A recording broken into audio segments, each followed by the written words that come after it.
You've felt it, even if you've tried to shrug it off. People don't exactly hate you.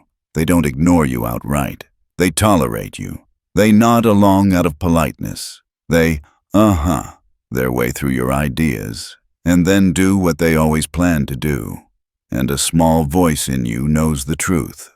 If you disappeared tomorrow, the room would adjust in seconds. No ripple, no dent, no pause. That stings not because you want applause, but because you know you haven't set terms. You've been flexible. You've tried to be agreeable. And in this world, the endlessly flexible don't bend, they snap. Here's the part no one wants to say out loud. Respect is never begged for. It's enforced. Not with shouting, not with drama, not with those tired, we need to talk speeches. It's enforced with presence, with consistency, with limits so clear people can trace them with their eyes closed. That's what real authority is: predictability. Not predictable emotions, predictable consequences. Most people don't have that. Their limits are as blurry as their identity. One day it's never again. The next day it's okay. But this time is different. They forgive like it's a hobby. They hand out second, third, fourth chances until generosity turns into a bad joke. Then they wonder why nobody takes them seriously. Here's the sober answer. People aren't afraid to fail you. They've never had to pay a real price when they did. They learned there's no cost, just a disappointed face, a long text, and a "we're good" by next week. If someone can fail you without friction, they've been trained to. By you. Machiavelli understood this long before Instagram quotes mangled him into a cartoon villain. He wasn't obsessed with cruelty. He was obsessed with power that actually works in real life. And one thing he'd tell you today is simple. If you want authority, stop being surprising with your anger and start being predictable with your consequences. Calm, cold, automatic. Think gravity. No tantrum, no last warning, no dramatic monologue.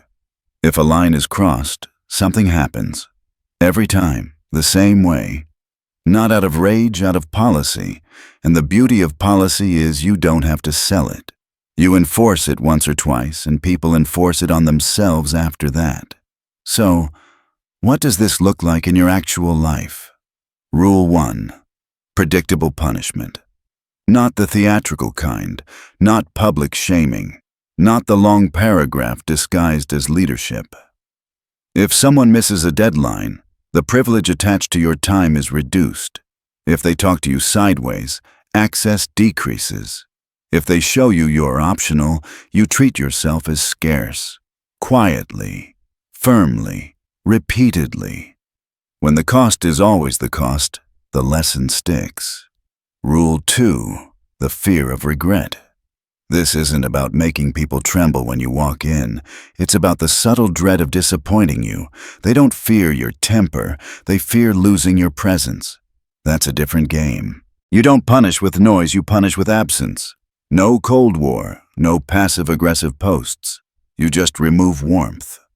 Invitations stop. Your energy stops cushioning their chaos. And that void? It teaches more than any speech. Rule 3. One window of redemption. Not a revolving door. 1. Clear terms. Clear timeline. Clear standards. People respect firmness, but they admire a way back once. Offer that, and you'll learn who's with you and who's using you. If they blow it, you don't argue. You don't renegotiate your standards to avoid feeling harsh. You close the window and move on. This is where most people fail. They try to enforce while still begging to be liked. They throw boundaries out with a nervous smile, and then melt the second the room gets chilly. They punish emotionally, reward out of guilt, and make exceptions because it's complicated. Of course it's complicated. Life is. Authority exists to simplify the complicated. Cross the line, lose the privilege. There's nothing cruel about that. It's clean. Look around your life and watch who commands quiet when they speak. It's rarely the nicest person in the room, and it's definitely not the loudest. It's the person who is the same today as last week, who doesn't say no with their mouth and maybe with their behavior. People don't respect sympathy, they respect structure. They relax around consistency.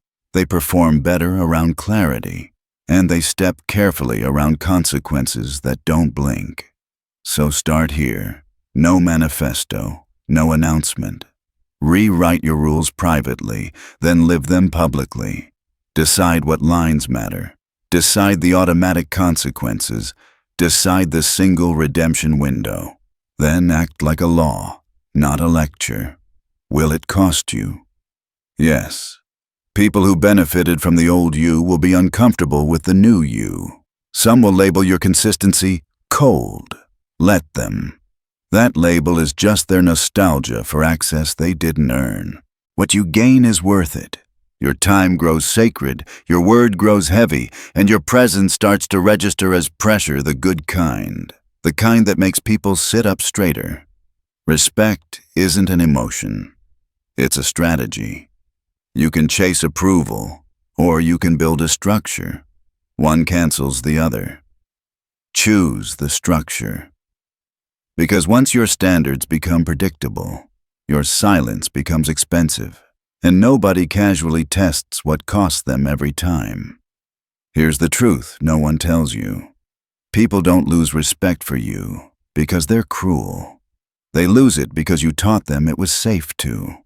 Every time you forgave without consequence, every time you allowed a just this once, every time you bit your tongue instead of standing firm, you showed them the limits of your own conviction. And in a world where everyone is watching how far they can go, you became an open invitation. Respect doesn't live in words. It lives in follow-through. Every time you say never again and then make an exception, you prove that never really means until I feel lonely. Every time you say, I won't tolerate that, but stay anyway, you teach them that your emotions outrun your logic. That's the root of weakness, not kindness, but inconsistency. Authority is not about dominance. It's about reliability. The people who command genuine respect aren't unpredictable tyrants. They're boringly consistent. You always know where they stand. You always know the cost of crossing them. You always know what they'll do. And that predictability is power. Because when people can anticipate your reaction, they begin to self-regulate. They police their own behavior to avoid activating the consequence they already know is coming.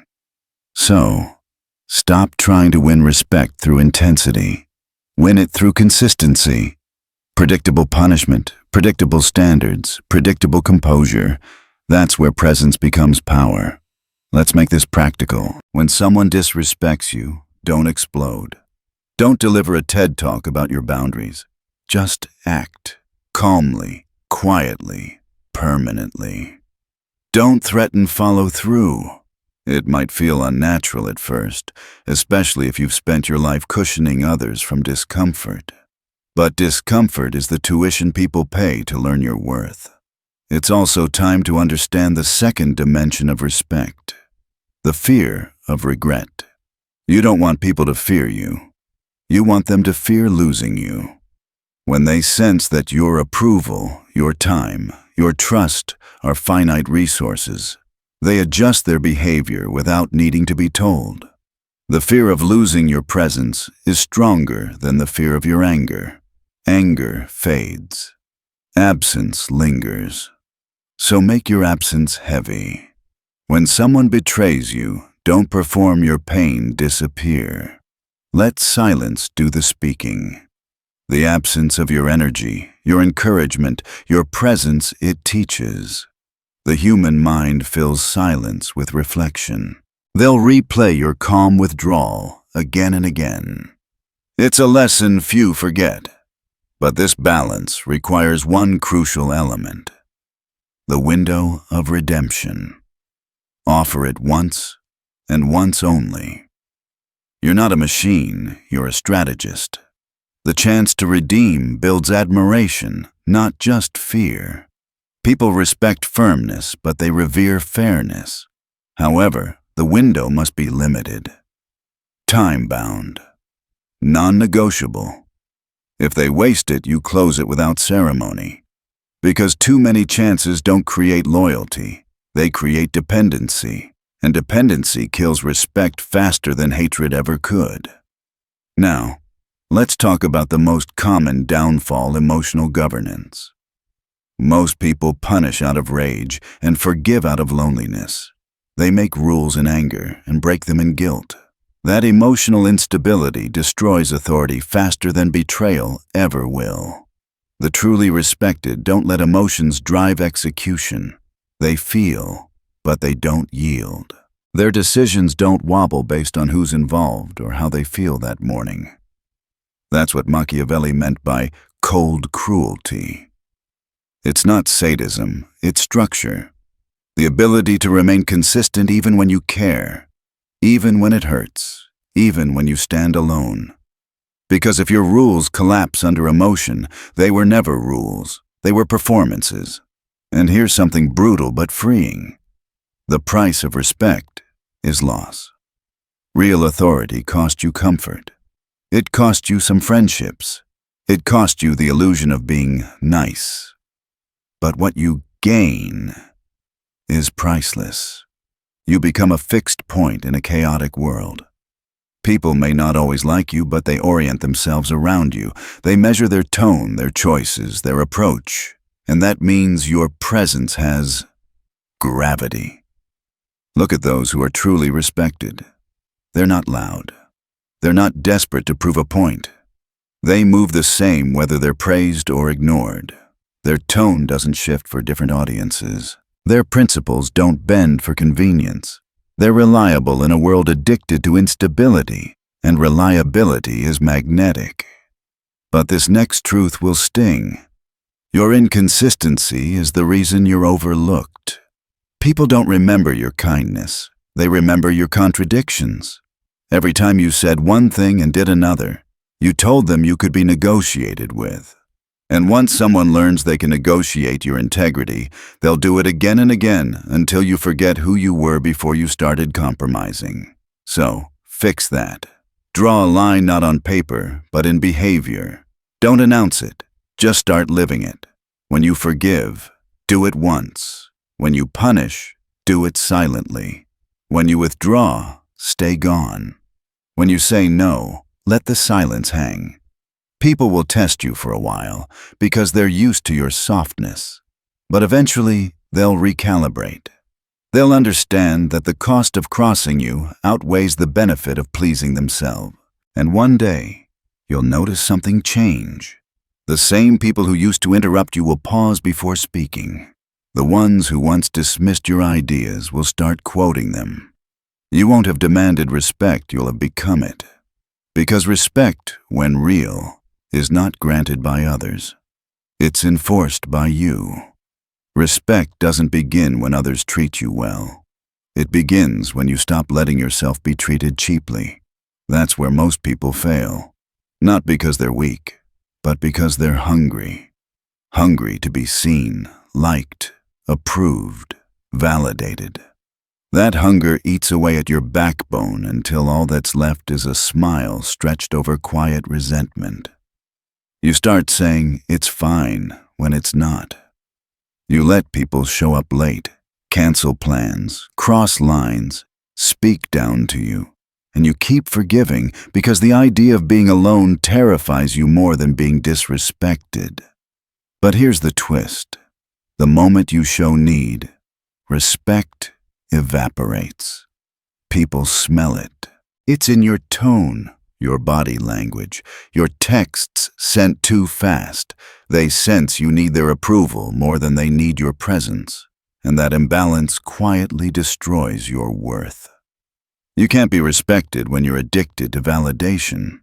Machiavelli would have called this the hunger of the weak, the endless desire to be liked. It's subtle but lethal. Because every "it's okay" when it isn't, every polite laugh at a bad joke, every time you accept crumbs as affection, you trade power for peace. But the peace doesn't last. It rots into resentment. So start training yourself in detachment, the ability to walk away without anger, without proving anything, without drama. That's what real strength looks like. Power is not in control over others. It's in control over yourself. It's in saying, "I don't need to be understood to stand firm." Powerful people don't chase clarity. They impose clarity through consistency. They don't beg to be respected. They simply remove access until respect returns. Silence becomes their language, absence their consequence, and self-control their weapon. Now let's talk about emotional consistency, because this is where most people lose all credibility. You can't enforce respect if you're unpredictable.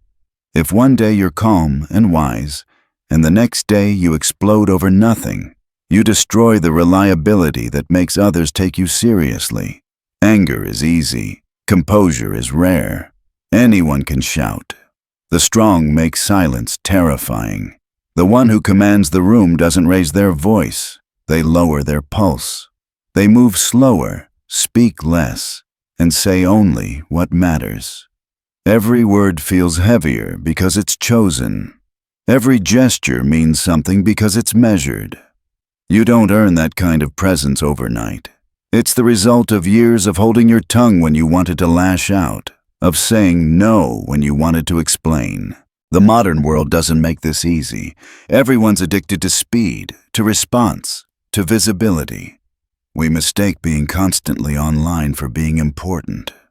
But digital omnipresence kills mystery, and mystery is half of respect.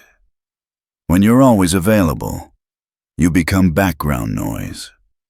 When you're everywhere, you stop being special. When you respond instantly, you signal that your time isn't valuable. Scarcity creates value. That's not just economics, it's psychology. People respect what they can't easily access. Be deliberate about your availability. Stop replying instantly. Stop agreeing to every plan. Stop showing up for everyone. You're not losing connection, you're reclaiming presence. Every time you say no without guilt, your perceived value increases. Ask yourself this: who do you respect most? The one who's always available, or the one who appears rarely? But when they do, everything changes. That's not coincidence. That's strategy. Respect grows where access is earned, not granted. And let's go deeper. Respect isn't just about what you say. It's about how you move. Your body speaks before your mouth opens.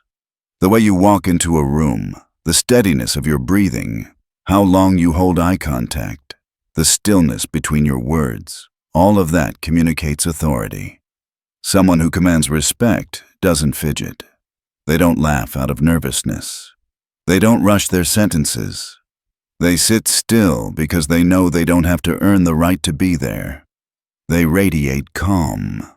And that calm makes others adjust to their tempo. That's power, setting the rhythm of the room without saying a word. Stop thinking you need charisma. You need composure. Charisma fades when overused. Composure compounds over time. And remember this: authority isn't about being feared. It's about being known. People respect those who are predictable in principle, but unpredictable in tolerance. They know where your line is, and they know crossing it ends things. That's why they step carefully. That's why your words carry weight. Now, let's talk about the hardest part, holding the line when it costs you. You'll lose people. You'll lose comfort. You'll lose moments of easy affection. But that's the price of sovereignty. The respect you earn from others will always mirror the respect you show yourself. If you betray your own standards to keep someone, you've already lost them and yourself. Respect starts when you no longer negotiate your worth. When you stop trying to convince others to see your value and start acting as if it's non-negotiable, that's when the world begins to shift around you. The tone of conversations changes. The way people approach you changes. They'll test you less, question you less, and in silence, they'll recognize what you've become. Someone who no longer begs to be respected because they already embody it. So the next time someone crosses a line, don't talk, act. Don't explain, decide. Don't shout, withdraw. Make your principles visible, not your emotions. Because once your presence becomes discipline, no one will ever mistake your kindness for weakness again. Let's talk about something subtle but deadly, the habit of explaining yourself. It sounds harmless, even polite, but it's one of the fastest ways to erode respect. Every time you justify your decisions, every time you over-explain your no, you're telling the world that your choices need external validation, that you owe them understanding, but you don't. When you truly respect yourself, you stop campaigning for your own decisions. You don't need to draft emotional essays just to say, "I'm not available," or "This doesn't work for me." Explanations weaken impact. They signal doubt, because the one who explains too much is the one who secretly seeks approval, and you can't command respect while begging for understanding. Think about it. When you picture someone you truly respect, can you imagine them constantly defending their boundaries? Of course not. You respect them precisely because they don't explain. Their no is complete. Their silence is an answer. Their decisions feel final because they carry no apology. That's the kind of presence that quietly rewires how others behave around you. There's power in stillness, in not reacting to every demand for clarity. Real confidence lives in economy of words, of time, of energy. When you stop filling the air with nervous justifications, the world starts leaning in to fill the silence. That's when authority begins to take shape. But this kind of composure is impossible if you're always available. And that's the next silent destroyer of respect: omnipresence. You can't be respected if you're constantly accessible, always replying, always online, always ready to be reached. It might feel like loyalty or efficiency, but what it actually says is, my time isn't precious. Think about the people whose attention feels valuable. They aren't online 24/7. They aren't responding to every ping. They appear with purpose. Their silence has rhythm. And when they do respond, you feel it. Their presence feels deliberate. That's perceived value, one of the deepest layers of respect. You don't need to vanish to build it. You just need to create scarcity. Be selective with your time, your words, your energy. Don't attend every conversation. Don't explain every delay. Let people wait. Let them wonder. The world has been conditioned to expect instant access, and nothing erodes respect faster than being too easy to reach. Scarcity is not manipulation. It's boundary expressed through discipline. It's saying, I'm not avoiding you. I'm protecting what matters. That's a message everyone understands, even if you never say it aloud. Now, let's get into something deeper: energy management. Your energy is your most limited currency, and you spend it faster than you realize. Every useless argument, every forced conversation, every attempt to fix someone who doesn't want to change, those are withdrawals. And when you're depleted, you stop shining. You stop radiating that silent authority people respond to. It's ironic, when your energy drops, people actually respect you less. You become dull, predictable, easy to overlook. So you must treat your energy like gold. Not everyone deserves it. Not every situation is worth it. Machiavelli would say, power decays when it's over-distributed. That's why silence, solitude, and selectivity are forms of strategy. Protecting your energy isn't isolation, it's maintenance of presence. You have to ration your focus the way kings ration counsel. Be where you're needed, not where you're wanted. And yes, people will call you distant, arrogant, or cold. Let them. That's just the sound of their dependence being cut. Remember, warmth without boundaries breeds contempt, but coldness with consistency breeds respect. Time is another test. The one who values time forces others to do the same. If you're late to your own life, always postponing, always distracted, you're showing the world that your schedule is negotiable. And if your own commitments don't matter to you, no one else will treat them seriously. Punctuality is power. It's not just about being on time. It's about being where you said you'd be with yourself. When you say you'll wake up early, do it. When you say you'll go to the gym, go. When you promise yourself to finish that project, finish it. These small acts of self-respect accumulate until your entire identity becomes a statement of reliability. That's what people respond to. You might think people admire charisma, charm, or intellect. They don't. They admire structure. They feel safe around someone who always shows up the same way, who doesn't bend with the wind. Consistency breeds trust, and trust is the foundation of respect. But consistency isn't glamorous. It's repetitive. It's boring. It's invisible when done right. And that's why most people fail to maintain it. They'd rather be liked than respected. They crave excitement over credibility. The respected, however, play the long game. They understand that silence speaks louder than persuasion, that showing up speaks louder than explaining, and that withdrawal hurts more than punishment. Here's a truth that separates leaders from everyone else. You don't need to prove your worth. You need to prove your boundaries.